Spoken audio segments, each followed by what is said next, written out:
bw'aba takuwadde mukisa y'ensonga lwaki tuyina okuvaayo mu bakatonda baba kitaffe tusobole okuyingira mu Katonda mwene nannyini ggulu n'ensi tusobole okutoleka Katonda wa kitaawo akuyambye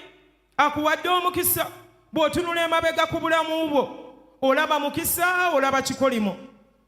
olaba mukisa olaba busibe olaba maziga olaba ssanyu